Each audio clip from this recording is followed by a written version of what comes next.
We'll guide you through how to fix the media offline issue in DaVinci Resolve. If you find this helpful, consider subscribing and liking the video. First, open DaVinci Resolve and go to your project timeline where you're seeing the media offline message. This typically happens when DaVinci Resolve can't find the media files you imported. You need to relink these files. To do this, go to the Media Pool tab. Here, you'll see all the media assets associated with your project. Right-click on the offline media and select Relink Selected Clips. A file browser window will pop up. Navigate to the folder where your original media files are stored. It's crucial to ensure the file paths match those that DaVinci Resolve is looking for. Once you've located the correct files, select them and click Open.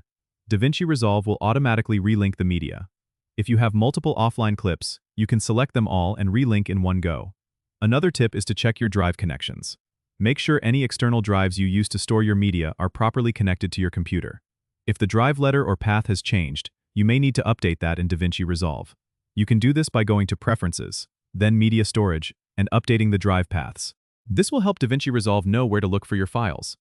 Keep in mind that organizing your media into clear, easily accessible folders can prevent this issue in the future. Don't forget to subscribe and comment if this helped you out.